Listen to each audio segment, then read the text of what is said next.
Hello, everyone. Eric Grenier here, and welcome to the 97th episode of the Writ podcast. There are only a few weeks left before Toronto's mayoral election, and the polls are suggesting that former NDP MP and third place finisher in 2014, Olivia Chow, has a big lead over her rivals. So, is it over yet, or is there still a chance that this election could have a surprise or two? To answer that, I'm joined again on the podcast by Matt Elliott. He's a Toronto Star columnist and publisher of the City Hall Watcher newsletter. Matt, thanks for coming back. Oh, always happy to chat about polls and elections and all this stuff. Before we get into the some of the numbers and where things are going to go between now and election day, what's your overall takeaway about how this campaign has unfolded? I think the word that comes to mind is stability. It has been pretty stable from the jump. Sometimes in elections you get like a narrative that develops of one candidate falling or another candidate rising. We've had some small examples of that happening. But if you look at the overall picture from the beginning, it shows, one candidate, Olivia Chow, as you mentioned, leading as soon as she entered the race and continuing to lead as the race has continued.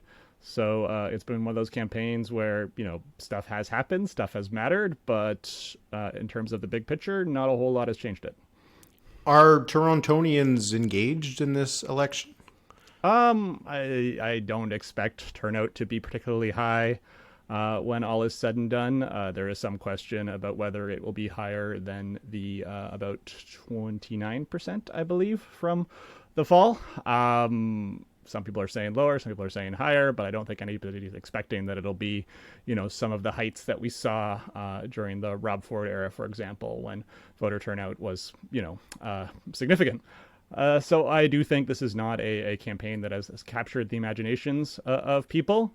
And I think that probably, contributes to some of the stability we're seeing is, if suddenly there was a whole lot of people who woke up tomorrow and decided they really, really cared about this election, maybe we'd see these numbers move a little bit, but that has not happened yet. Turnout would maybe be higher in elections when it's more competitive, when you think about 2014 or when Rob Ford came in 2010.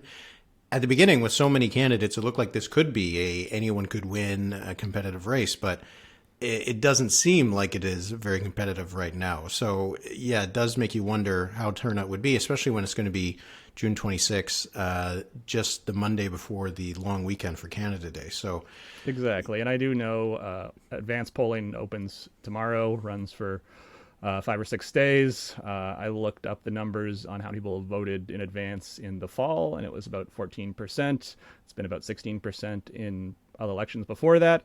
I wouldn't be surprised if that number ends up being a bit higher this time, just as a share of the overall vote, as I think some people will be thinking, it's the end of the school year. We've got summer vacation coming up. Let's just get this voting thing over with and not have to think about it anymore.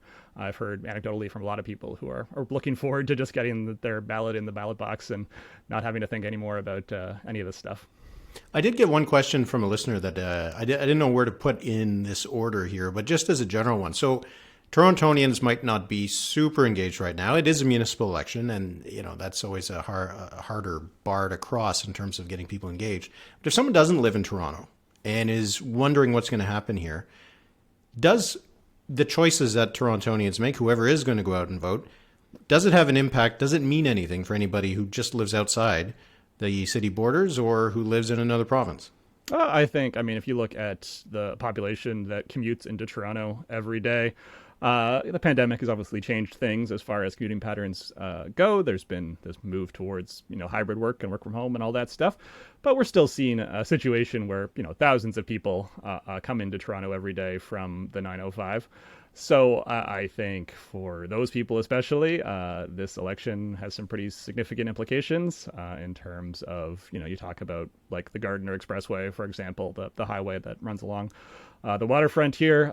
There are some candidates, including Olivia Chow, who is leading, who are suggesting that, a plan to spend $1 billion plus to rebuild part of that highway should not go forward. We should repurpose that money. For some 905ers who use that highway every day or a few times a week, that could have implications on their day-to-day life and the choices they make, for sure. I also think there's something to be said that politics is trendy in a way, so Olivia Chow becoming the mayor of Toronto could have a bit of a cascading effect where, other candidates who are aligned with the NDP or the left are looking at opportunities to win the mayor's job in other local races. I know the NDP has had their eye on City Hall for a long time, with the idea that it can work as kind of like a place for younger politicians to develop themselves and get experience and then move on. That was the Jack Layton playbook in a lot of ways. And I think there are still some people in the party that would like to see that happen again, considering how successful that ended up being. There's also just, I guess, the simple fact that Toronto is so big and is such an important part of the economy of Canada as a whole, that whatever happens, if Toronto's doing well, the rest of the country is probably going to do a bit better. And it's the same kind of way that we can think about, Alberta, a lot of focus on that election. The population of Alberta is, I think, less than the GTA. But what happens in these big areas matters because, hey, we're all taxpayers and it all ends up going into a bit of the same pile. So yeah, if you look at finance and tech sectors, for example, those are heavily centered in Toronto, and how those industries respond to municipal policies, provincial policies. The next bunch of years will have effects on the economy all over the country for sure. Yeah. Okay. So let's get into the race itself. So the polls, there's been three polling firms that have been putting out numbers every week. It's been Liaison Strategies, Main Street Research, Forum Research. There's been some disagreement in some of the candidates and some of the numbers, but overall, they're all putting Olivia Chow at somewhere between 35%. And then everybody else generally is less than half of that. Mm-hmm. The top candidates, usually Mark Saunders, Josh Matlow, Anna Bayo gets good numbers in the Main Street polling at least. And that's about it. Those are the candidates who seem to be in that 10 to 15% range. And then you have Mitzi Hunter, now Anthony Furey's scoring a little bit in some of these polls, and Brad Bradford would be somewhere between 5 and 10%. So it seems like a pretty scattered kind of field. So is Olivia Chow's lead, which right now could be about 20 points, is it as safe as it looks? That's something I wanted to hear from you about, Eric, as somebody who follows polling so closely across a lot of different races, because I've been looking for precedent, right? So earlier today, I was looking at sort of the last sort of major polling miss I remember hearing about, which would be the Ottawa mayor's race in the fall, right? Where candidate, was it McKinney, was, looked to be the favorite, and then ended up not winning.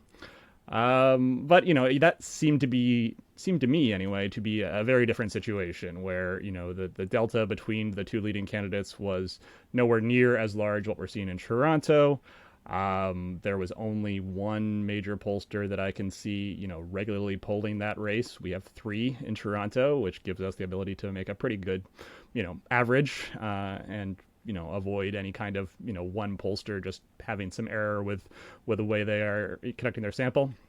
So, I look at that and I sort of try to figure out what would it take. I think it would be, a polling error on the level that we have not really seen, or at least that I am not aware of. What do you think? Well, yeah, I think, you think about the Ottawa race, as you mentioned, at least the two candidates who were leading were within a couple of points of each other. And another case could be the Calgary race in 2017, right? Where Naheed Nenshi was considered to be behind.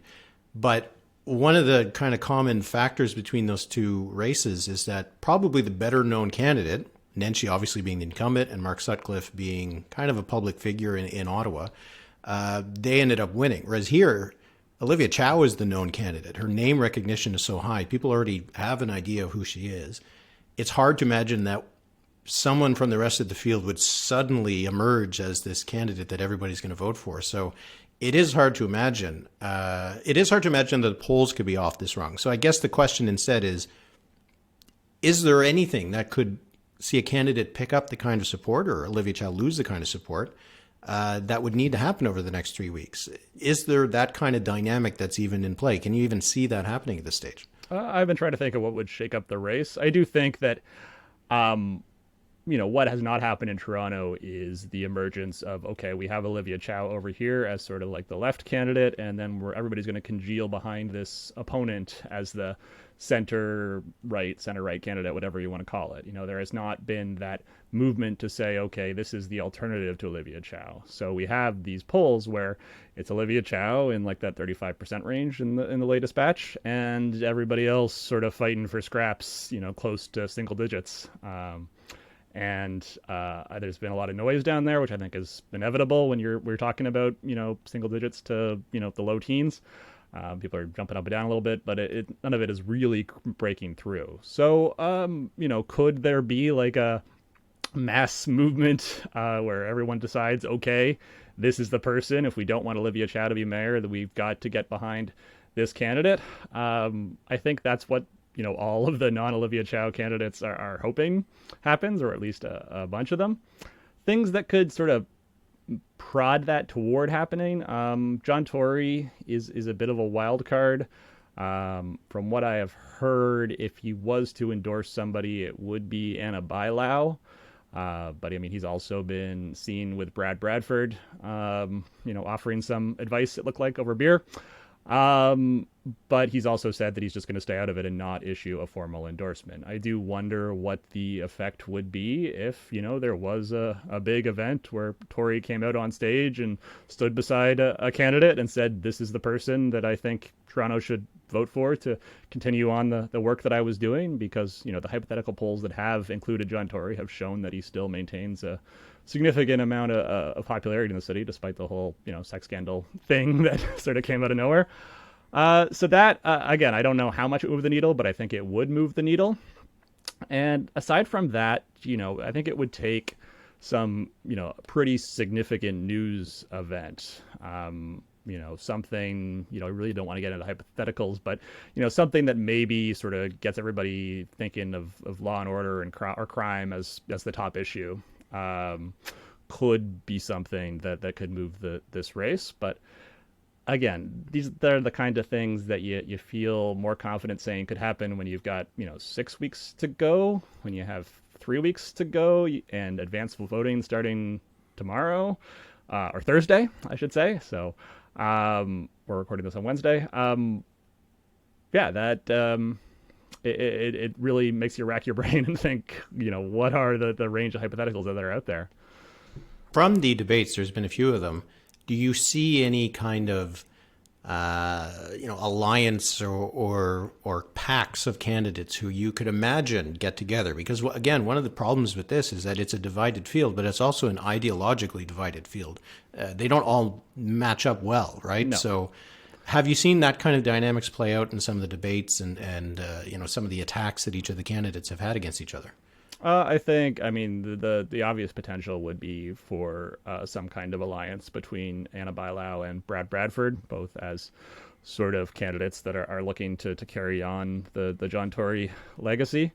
That could happen if, we were to see a candidate drop out. I would be looking at those two as potentials. But even then, you add their support together and you don't approach the Olivia Chow level. Mark Saunders is sort of off on his own as far as, really being the hard right law and order candidate, aside from Anthony Furey, the Toronto Sun columnist, who sort of has emerged over the last week or so after getting some decent poll numbers. But again, I get the sense that for Saunders and for Furey, this is not necessarily, about a movement or we're going to stop Olivia Chow, but is there a way to build our profile? Is there future political runs for other offices that could emerge from this? And dropping out doesn't really help in that scenario. I think for Bradford and Byelection too, these are candidates that were originally thinking that maybe they run for mayor in 2026 after John Tory serves his 3 terms, announces his retirement. It's an open field. So a lot of them sort of had to fast forward their plans. And I do wonder if in the back of their minds, there's this thought that, the situation at City Hall is pretty dire, financially. Like there's massive budget hole. There's probably going to need to be some pretty unpopular moves that need to be made to fix things. And, maybe the idea is you let somebody like Olivia Chow wear that and deal with that. And then you maybe look at another run in the future. And you have to weigh whether it makes sense to sort of stay until the end, or, drop out. So I think there's some of those calculations right now. I definitely get the sense from recent debates that there's a bit of a vibe shift where you're seeing some candidates that don't necessarily look like they believe they can win anymore, which I think is something that tends to happen as you get closer to the end of races like this. If you do end up finishing second, then you become sort of the mayor in waiting, I guess, in the next campaign, right? And maybe that's because someone will emerge here, maybe, as the alternative, who could then try to be the alternative, I guess, in 2026. But even then, you can choose between 5 or 6 candidates about who's likely going to finish second at this stage. Yeah, I mean, we really could go into election night where, like, the more interesting question is who finishes second, because the who finishes first question just, stays basically like it is, and it's feels like a foregone conclusion. That's absolutely a scenario that could happen. I also think, like, one of the interesting wrinkles about this being a by-election and not a regular election is that we have sitting city councilors in Brad Bradford and Councillor Josh Matlow, who normally, if they were to run for mayor, would have to not run for their council seat. But now they are in a situation where they can run for mayor, and if on June 27th they wake up and they are not the next mayor of Toronto, they're still city councilors in Toronto. That has implications for, obviously staying on the ballot. It's, worth a shot. And also, in terms of, like, career potential, I think Matlow at this point might be thinking, what does working with Olivia Chow look like for me, because we share a lot of the same platform policies and views. And Brad Bradford might be thinking, okay, like, what does it look like if I do have a decent showing and I can spend the next, 3-ish years, coming up with a plan where maybe I run again. I got this question from a listener, so I'll just read it out because it's a little bit longer. But has the composition of city council, because you're just talking about city council, has it significantly affected the race, either in campaigning, endorsements, or voters who are kind of look at how a mayor could work with the council as it's currently formed? I think it has to some degree. I mean, some candidates, especially Anna Bailau, have made it a huge part of her pitch that, she knows how to work with council. She's ready to hit the ground running on day one because she has experience as a councillor for 12 years and a deputy mayor. She has racked up the most endorsements of councillors and also, other politicians in the city. But then you look at, her numbers and where they've gone, and it doesn't seem to be something that voters are looking at and saying, like, yeah, this is really important to me, that we have a mayor who has demonstrated that they have the support of council. I think some of that might be because, the strong mayor legislation that came in from Premier Doug Ford basically was a signal to people that the mayor doesn't necessarily need to have to work with council.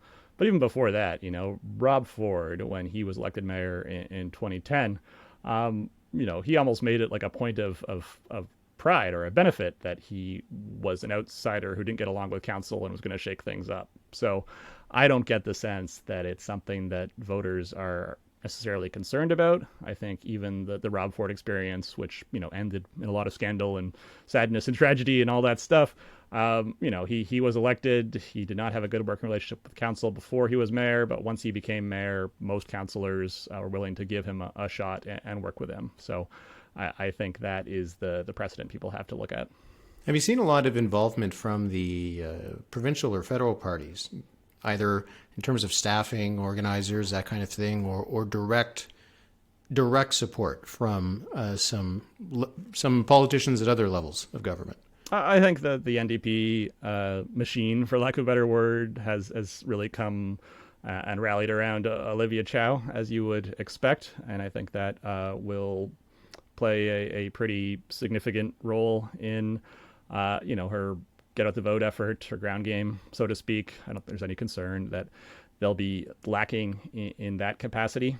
And Olivia Chow has also managed to rack up a couple of council endorsement from left-leaning councillors. So I think that is absolutely something that will help her out. On the conservative side, I mean, Doug Ford spent a lot of press conferences earlier in the election campaign, basically saying, I'm not going to endorse anybody, but Mark Saunders sure looks good over there, doesn't he? Like, isn't he a fine-looking mayoral candidate? I think that has kind of petered out a little bit, maybe because there's this sort of feeling like Saunders is not going to be the next mayor of Toronto. But I do know a lot of the Doug Ford team in the back room and campaign side is still working for Saunders. There are some other conservative sort of operatives who are supporting Bradford, obviously. But I do think that, as you get to this point in the campaign and the numbers are what the numbers are, it's interesting that you suddenly start to hear less from some of these people that were more vocal in the early days of the campaign because, the writing gets on the wall. If it is going to be a low turnout municipal election, that will have a role. So, you could imagine a candidate, particularly one coming from the right, which might have a bit more support from older voters, maybe outperforming the polls. But you would need to definitely see a huge swing to uncover or overcome a 20-point lead. So let's assume that Olivia Chow wins. Mm-hmm. What does that look like? What's an Olivia Chow mayoralty look like, and how does that contrast to what Torontonians have seen from John Tory for the last few years? An Olivia Chow mayoralty. I mean, the fact that Toronto would go in sequence, Rob Ford, John Tory, Olivia Chow is fascinating in and of itself, just because they went from Rob Ford, who was a very conservative politician, to John Tory, who was a conservative politician, more center-right than right, I would say, to Olivia Chow, who is suddenly, a left-leaning politician. And I don't think that's because, like, the collective ideology of Toronto is sort of like a pendulum that's going back and forth between left and right. I think a lot of it is that, it's almost like a small C conservative choice where there are no formal party affiliations. So people are looking for somebody that they feel like they know and trust, So it's like we kind of have this collective fear of the unknown, but, somebody that's been around, that we've heard on the radio, that we've seen in other sort of political jobs like MP, has a lot of appeal to people. So, but my question is, if that's what gets Olivia Chow in the door, is, being a known quantity, being a name people know, then, how does that sort of translate to political capital that she can use and will need to get things done? And that's where I really think the key is going to be, getting some really good people on her staff as mayor, if this is what happens. People who know City Hall. One of the sort of cardinal mistakes that municipal politicians can make is they have their teams from, especially if they're coming from other levels of government, federal or provincial, they have their teams and they bring them in, and there's sort of this like arrogance, that we've worked at Queen's Park, we've worked at Ottawa, like, of course we know how to handle things down here at City Hall, sort of thinking it as like the junior varsity squad when they've already been on the senior squad. And that does not work out well. I mean, John Tory, it took him most of his first term to really figure out the job and how to work with staff and worked with council and get things done. And he had some pretty tough moments in there, not stuff that really like broke through and made the headlines, but stuff that, you could tell from talking to his team, was really hard on him. So Olivia Chow has, local experience, but it's experience that you have to go back, more than a decade. So a lot has changed since then, and I'm really going to be looking to see who she brings with her, and the approach that they take. Does she have potential? Like, is council left or center left enough to have her kind of pass things, unless she just kind of uses the hammer of the legislation? But like, does council mean that she will get to be an NDP mayor, or does she have to be like a centrist mayor just to get anything done? I mean, she said she's not going to use the strong mayor powers, which is an interesting move right off the bat, to basically sort of in some ways tie a hand behind your back and say, like, I'm not going to use this tool available to me to veto things that council might pass that I'm opposed to, or there's even like that super veto that the mayor could theoretically use to pass things with only a third of council support, which is his own kettle of fish. But I think, if you look at last fall's election for council seats, there was some turnover that saw some more progressive councillors get positions. I'm thinking of, Councillor Amber Morley in South Etobicoke, taking out Mark Grimes, who was more of a conservative. Jamal Myers in Scarborough, taking the seat of the late Cynthia Lai is another example. So if you look up the makeup of council right now, there's enough progressives coupled with some people in the middle to, I think, get to a majority for most of the stuff that Olivia Chow would like to do. That's going to come with the need to compromise. And I think a lot of people actually think that's a healthy thing. It's you start with, here's my ideal situation, my ideal policy, and then you look at the votes that you need to get to make that happen at council. And yeah, you can't get 100% of what you want, but you try to get, the most of it. So I'm not seeing like a situation where she would be like, facing an opposition that would make it very hard for her to do anything. But I do think that, you look at some of the stuff she's talking about. I think the Gardiner debate particularly will be a tough one, but I look at various paths that she has to get stuff through. It's not a brick wall. Is there 1, 2, 3 priorities that she has put forward that seem likely to actually be able to work and get passed through? The problem with any of her priorities, and also any of the candidates' priorities, is that when the new mayor sits down on June 27th, the first report they're going to get from staff is, we have this massive budget issue that we need to solve. And it cannot be solved by itself with property tax increases or cuts to municipal programs.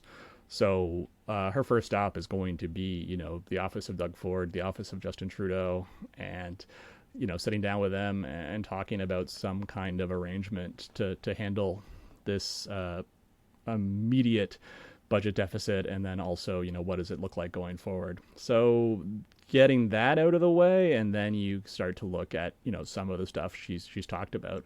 I think, you look at, for example, like a promise to revert the TTC service cuts that were implemented, this year. I think that's doable, whether it happens all at once or is phased in over a few years. I think probably the phase-in option is more likely. She's promised to do things like open more libraries on Sundays, which is, I think, a policy most people think is a good thing for the city to do. But again, it's okay, she's costed it. It's not a huge expense relative to the city budget, but you got to figure out, okay, how do we deal with, the holes in the ceiling where, there's just no money to fix them. And then you start to look at, okay, how do we actually invest in services? So I think realistically, her first budget is going to be a lot about just sort of fixing the situation that has emerged over the last couple of years during the pandemic. And then you start to look at what are your investments? What are your service priorities? All right. Well, June 26th will be election day. The polls suggest it'll be Olivia Chow. If it ends up not being Olivia Chow, you can come back on the podcast and tell us what happened. So yeah, I think we're going to have to do a deep dive forensic autopsy of the whole thing if something different happens, because that will be a story in itself about, what happened with the polling.